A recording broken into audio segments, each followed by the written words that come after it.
Olá, estamos aqui para mais um vídeo do nosso Fiagro EGAF11 ou EGA-F11. Eu sou Bruno Lund, diretor da Eco Gestão de Ativos, e aqui comigo Antônio da Luz, nosso economista-chefe, aqui sempre conosco aqui no vídeo.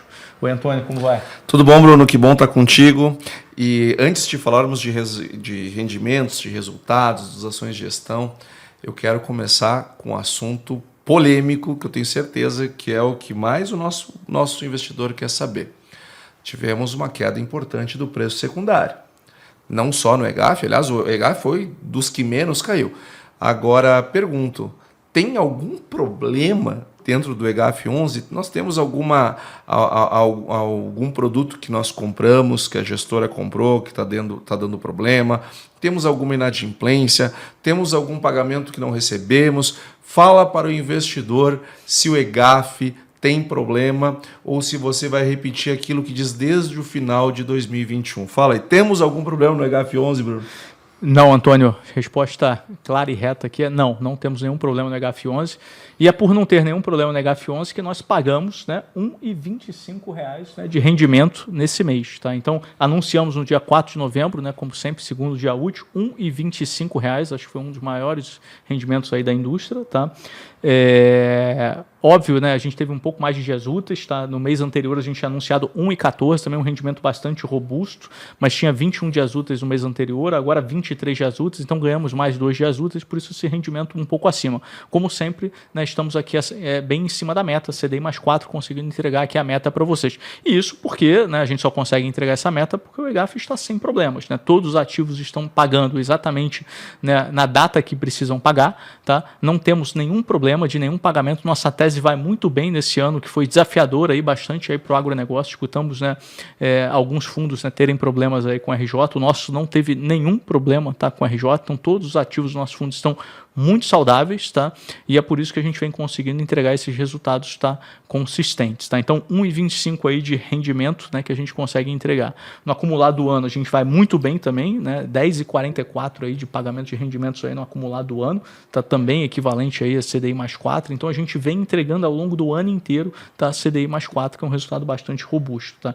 Isso é equivalente, só para vocês terem uma ideia, IPCA mais 10,06, tá? Então, ou seja, inflação mais 10, ou seja, a gente está pagando 10 acima, né, de ganho real, né, para os investidores aqui do nosso EGAF, que é um número, né, bastante expressivo. Isso tudo por conta da tese que a gente montou, né, não foi à toa que a gente montou essa tese, acho que vale sempre reforçar, né, Antônio, que é uma tese que a gente acha que é a mais blindada, tá, do agronegócio. E a gente trouxe toda a nossa expertise, tá, aqui para montar essa tese. A gente entende, né, que o agro é uma indústria a céu aberto, então se eu investir, por exemplo, num produtor específico, se esse produtor, né, tiver exatamente na zona da estiagem, tiver uma quebra de safra, pode acontecer de eventualmente ele pedir, né, para postergar para a próxima safra. E isso, obviamente, vai afetar os juros que ele vai pagar naquele produto, né, em que ele se financiou, num CRA em que ele se financiou. É por isso que nós não aceitamos, né, operar diretamente com o produtor no EGAF. O que a gente faz? A gente opera a cadeia de insumos. A cadeia de insumos ela tem contas a receber, que é o pool, né, de produtores, né, ou seja, ela vende insumos para esses produtores, gera as duplicatas, né, é um pool de recebíveis, tá, que ela cede, tá, para as estruturas, para os ativos que estão no EGAF hoje, tá, ou seja, então eu dou um empréstimo para revenda e pego como garantia este pool de recebíveis, tá. Hoje esse pool de recebíveis inclusive está acima de 35 mil recebíveis, ou seja, é por isso que a gente, né, muita pulverização, é por isso que a gente não teve problemas aqui, porque por mais que tivesse, né, uma quebra de safra aqui, uma quebra de safra colar, um desses produtores no pool, né, não tivesse pagado 1, 2, 3, 10, 15, 20, o que fosse, tá? Por mais que alguns desses produtores não tivessem pagos nesse pool, né, a gente, né, tem muitos outros produtores que pagaram para compensar esse pool, né? Então a nossa tese é calcada em 3 pilares, como eu gosto de falar, é subordinação, pulverização e excesso de garantia. Então, quando eu recebo esse pool de recebíveis, eu recebo 20% a mais do que eu preciso para deixar a estrutura rodando, e além disso eu só compro cota sênior, né, com 30% de subordinação. Então, quando eu pego a subordinação de 30% e mais 20% desse excesso de garantias, eu tenho 50% de colchão de segurança. Então, alguns desses produtores sim poderiam ter problemas, sim poderiam atrasar a revenda, mas mesmo assim eu tenho o meu fundo saudável, né, recebendo, né, e adimplente, né, 100% do que ele deveria receber, porque eu compro a cota sênior e eu tenho, né, esse excesso de garantias que me permite ter esse colchão para 50% de títulos ali atrasados. Tá? Por isso que a gente, né, reputa que a nossa tese é uma das mais seguras aí do mercado. Né? A gente gosta muito, né, da cadeia de insumos, é um segmento que está ali entre a indústria, tá? As revendas, que é o que a gente mais, né, opera dentro do fundo, né, tá entre a indústria e entre o produtor. Produtor, dependendo da revenda para plantar a próxima safra. A indústria, dependendo da revenda para fazer, né, para chegar no produtor de forma pulverizada num país continental que nem o Brasil. Por isso que a gente gosta desse segmento. Né, a revenda está numa posição ímpar ali para ser bem afetada, para ser basicamente bem remunerada. Né? Então, com isso, a gente consegue, né, ter bastante mitigação de risco aqui nessa tese. Por isso que nesse ano desafiador aqui do agronegócio, a gente passou incólume, Antônio, nenhum problema, né, no nosso fundo, né, ao longo desse ano. Tá? E é por isso que, por mais que a gente esteja vendo, né, um efeito manada, né, no preço do mercado secundário, como você bem mencionou, o fundo, né, vem muito saudável, muito saudável. É por isso que a gente continua pagando esses rendimentos robustos e fortes e vamos continuar pagando. Tá? A gente tem previsão, né, de pagamentos aí nos próximos meses, né, continuando pagando CDI mais 4. A gente vem guardando caixa para fazer sempre, né, os pagamentos dos próximos meses, e não é à toa, né, que a gente, né, vem conseguindo fazer esses pagamentos. Né. É gestão, é tese, é conhecimento do agro que faz com que a gente tenha esse resultado robusto. Agora, muitas pessoas elas questionam, e eu entendo a lógica do questionamento. Pois é, mas se um fundo de private equity, que tem toda uma governança, enfim, tem toda uma organização, não está indo bem, está reportando maus resultados, imagina a revenda lá do interior que é tocada por uma pessoa que não teve toda a qualificação, enfim. E isto é um pressuposto equivocado, né, Bruno? É um pressuposto completamente equivocado. Eu não tenho dúvida que um dos problemas que aconteceram com os private equities foi justamente tentar mexer na cultura das empresas num tempo muito curto e de uma forma muito drástica. Isso é tema para uma outra conversa, seguramente. Agora, são 7.500 revendas no Brasil, Bruno. Exato. E nós tivemos aumento de área plantada na safra 25. Ou seja, alguém entregou esse insumo, né? Então, Com não certeza. dá para dizer que está todo mundo quebrado, né? Sem sombra de dúvida. E a escolha dos bons ativos, das boas empresas, é o papel da gestão, é o papel da gestora, é o teu papel e do time, e conhecer não só os papéis, mas as empresas que estão por trás, faz uma diferença muito grande. Eu não tenho dúvida que ninguém está imune a nada, né? Nem título público é 100% seguro. Agora, também nós temos a mais absoluta convicção que o que tem para ser feito do melhor está sendo feito aqui no EGAF11. E, Bruno, você sempre gosta de mostrar os resultados e você, com muita transparência, mostra ele de 3 óticas para que o investidor consiga enxergar o resultado do fundo, possa comparar com outros da mesma indústria e até mesmo com ativos de outras naturezas que têm rendimentos. Então, por favor, como é que estão os resultados do fundo EGAF11? Sim, Antônio. Eu vou começar pelo secundário, que é o que o investidor mais enxerga, né? Quando ele abre a corretora dele, o home broker dele, é o que ele está vendo, né? Que é a cota de mercado, avaliada a mercado. Tá?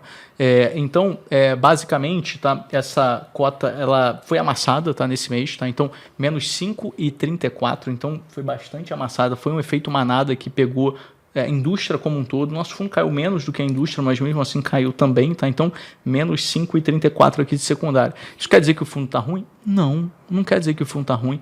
Né, para a gente aqui, a gente diz, já falou em outros vídeos, que isso é oportunidade de compra. O fundo vai muito bem, obrigado. Porque se você olhar as outras 2 métricas que eu gosto de falar aqui, que é o resultado contábil e o resultado por cota, o fundo vai muito bem. No resultado contábil, outubro foi 1,23, tá? Ou seja, um resultado bastante robusto, tá? CDI mais 3,4 aqui aproximadamente. Tá? E se você olhar, tá, o resultado por cota foi 1,20 por cota. A gente pagou um rendimento de 1,25, foi 1,20 por cota. Então, assim, o fundo entregou 1,20 por cota, a gente tinha um resultado retido, a gente tirou um pedaço do resultado retido, 5 centavos do resultado retido, né, e entregou para vocês, né, 1,25 para a gente, né, fazer frente, né, ao CDI mais 4 junto a vocês. Tem meses que a gente ganha mais, meses que a gente ganha menos, a gente faz essa gordura nos meses que a gente ganha mais para pagar, né, vocês, né, um pouquinho a mais nos meses em que a gente está ganhando menos, tá? Então, com isso, a gente consegue, né, manter, né, o CD mais 4. Então, o fundo vai muito bem, obrigado. Quando você olha, né, o fundamento do fundo, que é o que o resultado contábil te fala, né, o fundo realmente está muito bem.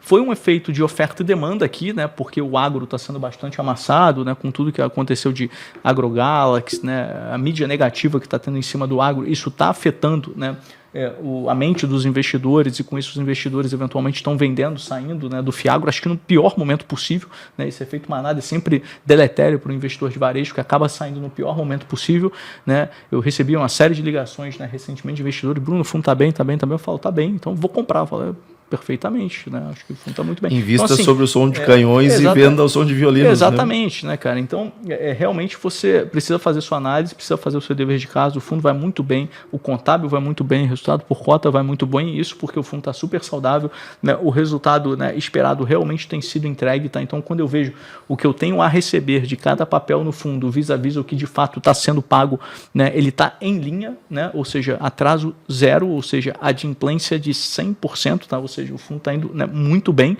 tá? E aí o que está acontecendo é esse efeito de manada, essa mídia negativa que está levando, né, os investidores a gerar essa pressão vendedora, redução de preço e gerando oportunidade de compra para quem sabe operar, né, diante desse cenário, tá? Mas, de novo, fundo saudável, fundo muito bom, tá? E a gente continua aqui trabalhando para manter, né, esse fundo, né, de forma, né, sustentável, saudável e robusta, como sempre foi desde a sua criação. Maravilha, Bruno. E nós tivemos ações de gestão no mês de outubro. Lembrando o nosso investidor, nós estamos gravando no meio de novembro. O vídeo sempre é gravado depois que são pagos os dividendos, depois sai relatório do USDA, enfim, para que a gente possa trazer aqui todas as informações. Mas estamos nos referindo às ações que você tomou, Bruno, no mês de outubro. Quais foram elas? Perfeito, Antônio. O mês de outubro também foi parco, né? Como a gente estava 100% alocado, eu só consigo, né, fazer, né, decisões de gestão aqui quando eu vendo um papel e compro outro, né? E foi exatamente isso que eu fiz agora em outubro.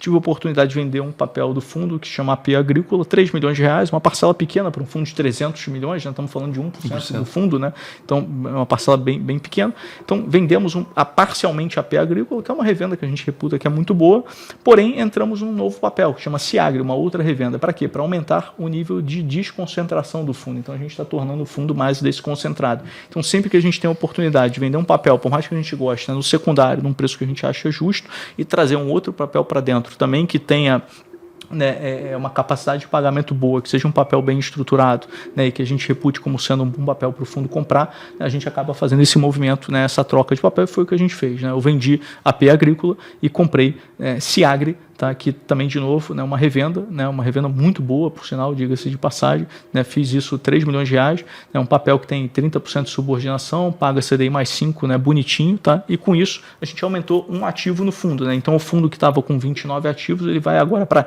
30 ativos, né? Continua, né, com a presença ali em 14 estados, então tem bastante diversificação regional, diversificação em ativos, né? Tem diversificação em culturas também, né, sendo as principais soja, milho e café, que são as principais produções aqui do Brasil, tá? E em trazendo esse papel adicional e eu ter tido só uma venda parcial da AP Agrícola, eu também aumentei a pulverização do fundo. Eu fui de 34.200, né, produtores cedidos fiduciariamente para o fundo, né, ou seja, as garantias que a gente traz para dentro, debaixo de cada um desses 30 ativos, para 34.648, ou seja, aumentei o nível de pulverização do fundo, que a gente reputa que é muito bom. Tá? Então, só o fato da gente ter feito essa venda de 3 milhões e compra de 3 milhões, a gente aumentou bastante a diversificação aqui, pulverização, né, do fundo. Tá? Do ponto de vista de presença regional, tá? Nossa maior exposição está em Goiás hoje, 29%, Minas Gerais 13%, São Paulo 12%, tá? A partir daí todas as regiões estão abaixo de 10%, tá? de participação no PL, sendo que Rio Grande do Sul, que é uma região que foi afetada pelas enchentes, mas que a gente já anunciou aqui que saiu disso tranquilamente, que as enchentes pegaram mais a zona urbana e menos a zona rural. Eu tenho apenas 8% ali de exposição ali no Rio Grande do Sul, né? Porém não nos preocupa, né, essa exposição ali no Rio Grande do Sul por conta das enchentes, como já explicamos aqui, né, em outros vídeos, tá? Do ponto de vista com esse movimento, tá? E eu tive um outro movimento aqui interessante, né, que foi, né, alguns papéis pagaram juros, tá?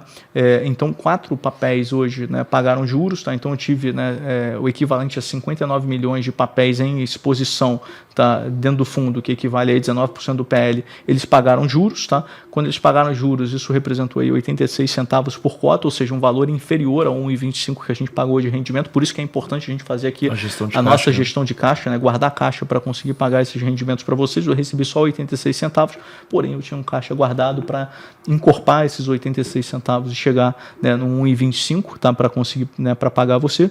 Sendo que o principal evento aqui, né, do mês, tá, de juros foi Goplan, foi o Fiagro da Goplan que pagou 53 centavos por cota, tá? Com isso, né, Goplan, que era o ativo top 1 do fundo, pelo fato dele ter pagado, né, esses juros, né, gordo, tá, ele passa a ser o segundo ativo, né, e Nativa volta a ser o top 1 do fundo, tá, com 9,10, né, do PL ali de participação. Goplan, né, cai ali basicamente para 9,09, ou seja, bem próximo ali da primeira participação ali top 1.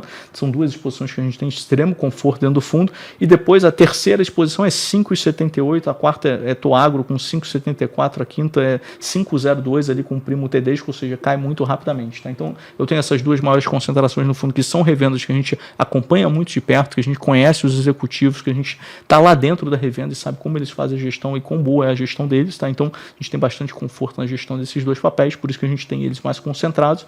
Nossa intenção é em follow-ons, né, seguintes, a gente desconcentrar esses papéis, né, mas até via esses follow-ons seguintes a gente está, né, sem nenhuma preocupação em ter essas duas concentrações um pouco mais pesadas nesses dois papéis, tá? E aí depois disso cai muito rápido, 5, 4, 3, 2, 1, muito rápido ali para vários outros tipos de papéis, né? Como nossa tese aqui é bastante, né, concentrada ali em cadeia de insumos e é comprar CRAs ali com, né, calcado em subordinação, tá? Quando eu olho aqui, né, a quebra, né, do fundo, tá, do que eu tenho de cota sênior, ou seja, com subordinação, né, e o que eu tenho de cota única no fundo, né, eu tenho 90% dos ativos, né, só em cota sênior, eu tenho 10% dos ativos aqui em cotas únicas, tá? Ou seja, é um fundo que está com um nível de risco muito baixo, tá? 90% de cota sênior, né, com subordinação, com aquele excesso de colateral, ou seja, tendo bastante gordura aí para suportar eventualmente, né, um ou outro não pagamento de produtores que são clientes dessas revendas, e isso não fazendo nem cosquinha, não chegando nem perto da cota sênior, que é o que a gente tem ali dentro do fundo, tá? Então essas foram aí as principais ações de gestão, né? Com isso, né, o fundo, né, mostrou, né, o que a gente esperava que fosse pago nesse mês, de fato, né, foi pago, né, os juros foram pagos certinhos nas datas, né, corretas, né, nos valores corretos, ou seja, atraso zero, tá? Nossa carteira continua ali com em torno de 310 milhões de reais, tá? Praticamente 100% alocada. Para não dizer 100, eu tenho que guardar um caixa para fazer os pagamentos futuros para vocês, porque nossos meses de concentração de juros, como já mencionei aqui, é junho e dezembro. Então, entre junho e dezembro, eu preciso guardar algum caixa para conseguir fazer os pagamentos para vocês, tá? Com esse movimento, a gente acaba tendo agora, né, uma participação, né, de ativos-alvo no fundo superior a CDI mais 5 aqui, tá? E o que eu tenho de caixa hoje é simplesmente o suficiente para conseguir chegar, né, até dezembro e pagar para vocês, né, os dividendos aí ao longo do caminho, tá? A gente considera que a gente está aqui, né, diante do possível do desafio do agro, fazendo aqui uma boa gestão, o fundo está indo muito bem, sem nenhum problema, e a gente não vê nenhum alerta, né, no nosso fundo hoje, Antônio. Bruno, daqui um mês a gente vai estar gravando de novo o vídeo e já terá recebido os juros de dezembro. Você está preocupado? Não estou preocupado, né? A gente vem acompanhando os papéis muito de perto, né? Os papéis estão super saudáveis, as revolvências estão acontecendo, os saldos estão sendo segurados nos CRAs nas medidas, né, em que, né, os produtores estão debaixo desses CRAs, né, vão pagando, né, o próprio CRA, o time de gestão ali do CRA já acaba segurando, né, o que ele chama de fundo de retenção ali, que é o fundo que faz jus, tá, ao pagamento, tá, desses rendimentos, né, desses juros, desses CRAs, dessas amortizações desses CRAs, tá? Então, assim, não estou preocupado. Acho que vamos passar dezembro ali, né, sem nenhum percalço, recebendo exatamente o que a gente esperava receber. Ou seja, realizado será igual ao orçado, né, essa é a nossa expectativa aqui. Seguramente, Bruno, tem outros fundos que também são muito bons, também são muito bem geridos, não tenha dúvida. Tem outros que também não tem problema nenhum. Agora, transparência, como o EGAF, tem que procurar bastante, né? É verdade. A gente tem trazido muita transparência aqui, nós temos procurado fazer e levantar as dúvidas, que são as dúvidas de vocês, as dúvidas que se nós estivéssemos do outro lado do balcão, o que nós gostaríamos de saber, por isso que as perguntas são realmente no rim, né? Para a gente saber a realidade. Exatamente, Antônio. E aí eu vou até agora trocar figurinha com você, porque agora que eu terminei meu jabá aqui do fundo, né, vamos passar para o teu jabá aí, falando um pouquinho de macro e agro, né? Macro está muito animado, né? Trump eleito, né? No último vídeo que a gente fez, Trump não estava eleito ainda, né? Trump agora está eleito, ganhou a Câmara, ganhou o Senado, né? Ou seja, vamos ter aí os próximos 5 anos, que a eleição americana são 5 anos, vamos ter os próximos 5 anos aí animados, com os republicanos aí à frente aí dos 3 poderes, tá? O que é, quer dizer, de 2 poderes, né? Ainda tem a corte, mas a corte, se não me engano, também está assinado, né? Então, ou seja, os 3 poderes alinhados ali com os republicanos, né?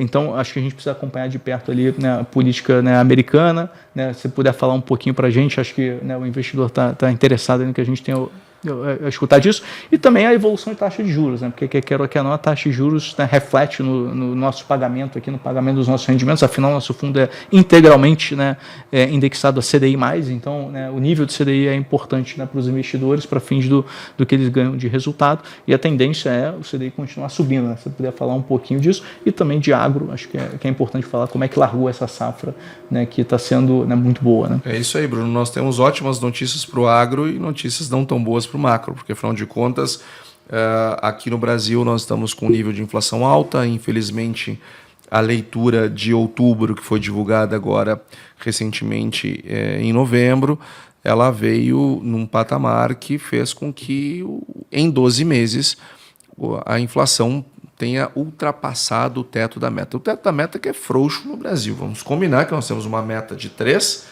e uma banda de 1,5, então é mais ou menos como a pessoa para passar de ano tem que tirar 6, mas se ela tirar 3, ela também passa, né? Sem precisar dar explicação. Agora, se ficar abaixo de 3, fazendo a mesma analogia, só que a conta para baixo e não para cima. E é isso que está acontecendo no Brasil. Nós temos uma banda que nos leva até 4,5% e a gente já está em 4,70%. E isso acendeu todas as luzes possíveis dentro do Copom, que trouxe uma decisão de política monetária de elevação da taxa de juros. No seu balanço de riscos, que é uma coisa muito importante, ele está assimétrico, ou seja, eu tenho mais riscos para a inflação subir mais do que ela subir menos. Isso por si só já indica o próximo passo do Copom, ou seja, elevação de taxa de juros. Ele não deu call de quanto vai elevar, mas seguramente irá elevar. E há algumas apostas em meio ponto, outras 0,75. O fato que nós já tivemos esse aumento de 0,5 ponto e é daí para mais na próxima reunião.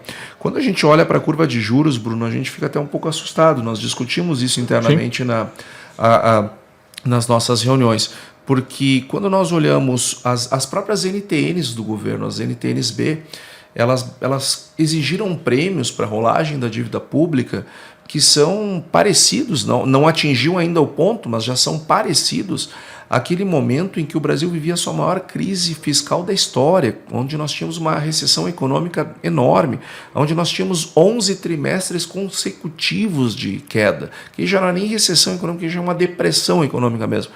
E nós batemos lá os 7, os IPCA mais 7 numa NTN-B.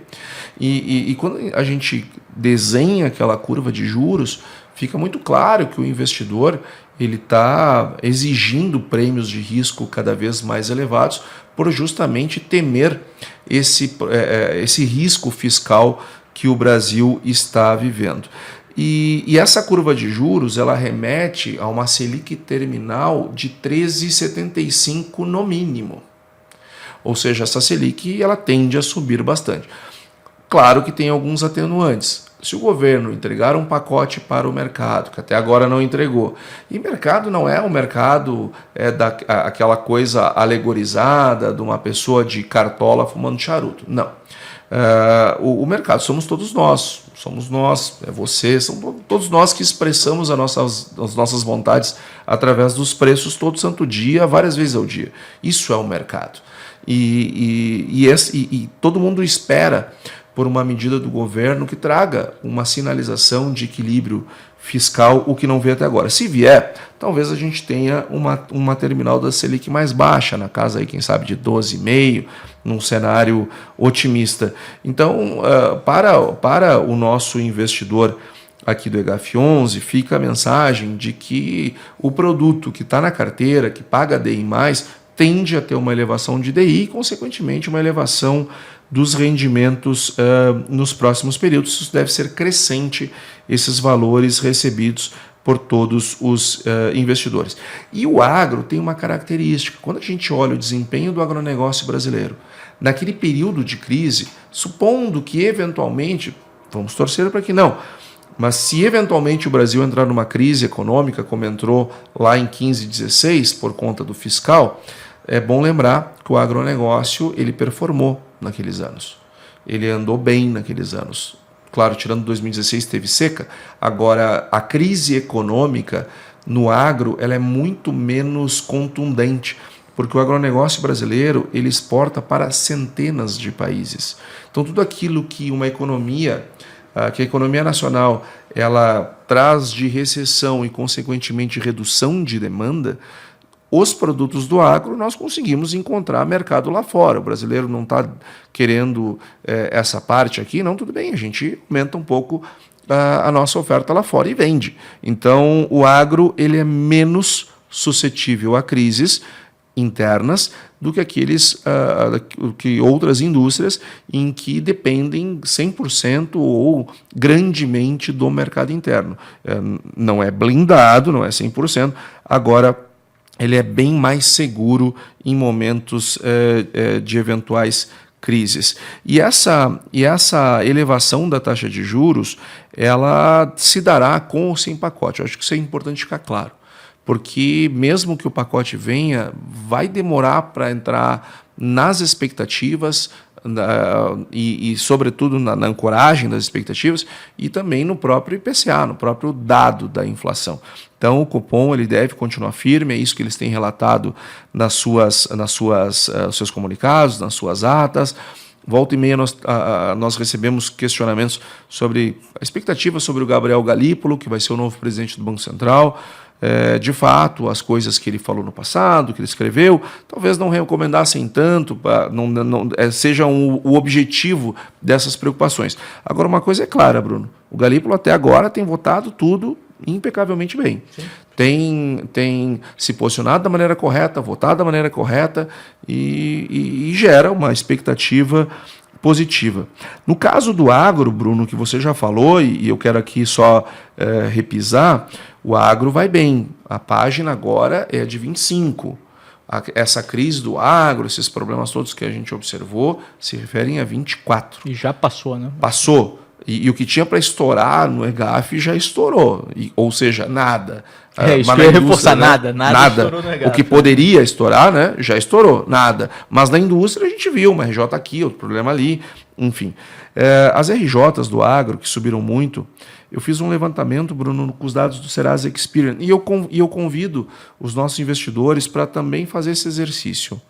Olhem o que cresceu o agro, cresceu muito, sem dúvida. Foi para 211 pedidos em 2024. Se nós pegarmos o comércio, o crescimento é maior do que o crescimento do agro. E não estou falando de maneira somente absoluta. De maneira relativa também, cresceu mais o comércio que no agro. Serviços é muito maior o número de pedidos do que no agro. A indústria é muito maior que a do agro. E quando a gente pega esse número de RJs, que foram 211, e divide não pelos 5,5 milhões de produtores rurais, senão vão dizer, não, mas peraí, está pegando lá uma pessoa que está lá numa roça, que não vai fazer nunca uma RJ, não tem nem estrutura. Ok, vamos pegar só os grandes produtores. Se eu pegar só os 253, não 5,5 milhões, só 253 mil grandes produtores brasileiros, isso dá 0,08 destes produtores que entraram com a RJ, que, aliás, é algo que a realidade das RJs começa a aparecer. Muita gente vendeu ilusões aí no campo, muita gente prometeu coisas que não estão sendo entregues, e o outro lado do mecanismo começou a ser observado e percebidos pelo agro, pelos produtores, e a postura perante essas possibilidades, elas têm mudado bastante. Sobre o plantio da safra 25, nós estamos com um ritmo que estava tinha toda uma preocupação com as queimadas, com a seca, pois eu quero informá-los que o plantio deste ano já ultrapassou o nível do ano passado. E olha que no ano passado nós tivemos problemas, este não. Quando a gente compara plantio, eu estou pegando plantio, não estou pegando replantio. É o plantio. Se eu pegar plantio e plantio, nós já plantamos mais nesse ano do que tínhamos plantado no ano passado. Só que no ano passado se plantou e teve que replantar uma boa parte da área brasileira por conta de problemas climáticos. Agora não tem nada e nós já superamos o ano passado. Tudo sugere, até este momento, que teremos uma safra muito boa. O relatório do USDA, que saiu desse mês, ele veio super positivo para o agro brasileiro em particular, porque houve uma redução da produção americana e essa redução diminui o tamanho dos estoques de soja no ano que vem, e isso fez com que Chicago tivesse uma alta expressiva, o que refletiu aqui no país. Além do mais, Bruno, os prêmios, lembra dos prêmios que a gente discutiu tanto? Ano passado estava negativo. Negativo, né? Muito negativo. De fevereiro a julho de 2025, todos os prêmios estão positivos. Ano passado, de fevereiro a junho, ou melhor, a maio, eles ficaram negativos. Junho ficou um pouquinho acima do zero e julho foi virar positivo. Agora nós estamos de fevereiro a julho, tudo positivo para o ano que vem. Ou seja, até este momento, tudo sugere que as coisas, a página foi virada. E as revendas estão caras para nós, Bruno, a receita delas está aumentando. Podem olhar agora, em seguida nós vamos começar a ter os resultados dos terceiros quartos e do último quarto do ano. O segundo semestre de 2024, as receitas são significativamente maiores do que do terceiro e quarto trimestre do ano de 2023 e também maiores do que o primeiro semestre de 2024. Então, as revendas também virando uma página importante e criando para o ano que vem uma expectativa bem mais positiva, Bruno. Não, perfeito, Antônio. Acho que com essas suas palavras mostra que o agro vai muito bem também, né? Apesar da crise que vivenciou, né, esse ano. Eu não vou dizer crise, né? Da quebra de safra, que é algo normal do agronegócio ali no Centro-Oeste desse ano. Foi uma quebra dura, né? Não afetou o nosso fundo, né? Mas gerou essa mídia negativa aí no agro, né? A gente passou já por isso. Isso é página virada, acho que é uma notícia importante aqui para o nosso investidor. Agora a gente mira 25. E 25 tudo indica que vai muito bem, tanto os Estados Unidos, né, como o Brasil, com incremento de área plantada. E preços que a priori a gente vinha sinalizando que seriam, né, menores, né, no ano que vem, né, e que seria o grande desafio, né, do ano que vem, os preços estão até dando, né, uma cedida. Né, os preços, né, que a gente esperava que fossem bem menores no ano que vem, quando você olha a curva futura, já deram algumas subidas até em face desse bem relatório lembrado, do Bruno. USDA. Ótima lembrança. E se nós pegarmos os preços, os preços aonde eles chegaram nesse ano e olharmos aonde eles estão agora, por exemplo, soja está mais ou menos uns 25% maior do que já esteve esse ano. Milho está quase 30%. O açúcar, etanol, tudo também próximo de 30%. Tudo cresceu 2 dígitos. Os preços estão bem melhores e mesmo que os preços venham a cair no primeiro semestre do ano que vem, o que é normal, a entrada de safra, o piso deles provavelmente vai ser bem acima do que foi do ano passado e sem dizer que o custo desse ano está bem menor do que foi do ano passado. Ou seja, a gente espera aqui, eu acho que eu quis, né, exatamente trazer esse ponto, que a gente espera que a margem das revendas vai ser superior, né, nessa safra. porque entrou com um custo muito mais baixo, ou seja, o preço dos insumos, né, que ela vende para os produtores um nível muito mais baixo, né, e a tendência é ela vender muito bem isso para os produtores e manter a margem dela. Então vai ser um ano de recuperação aí para a revenda, né, de recomposição de resultados aí para as revendas. A gente espera que seja um ano bastante benéfico aí para as revendas. Esse ano seria também, né, Antônio? Esse ano também seria um ano de recuperação, porque foi um ano que entrou também com um nível de preço de custeio, né, mais baixo. O problema foi que algumas, né, regiões, né, teve quebra de safra, enchente no Rio Grande do Sul, isso atrapalhou as revendas que operavam nessas regiões, mas as que operavam em outras regiões acho que foram muito bem. Agora, para o ano que vem, né, tudo indica, né, em MET, né, todas as projeções que a gente viu até então, vai ser uma safra, né, boa, vai ser uma safra recorde e uma safra aí de recomposição de resultados e margem aí para as revendas, que é o segmento que o nosso fundo atua. Então, acho que valia a pena fechar com esse comentário. Com isso, eu dou por encerrado, né, o nosso vídeo. Muito obrigado aos nossos investidores, né, os diletantes que nos acompanham até aqui, e até o nosso próximo encontro. Muito obrigado.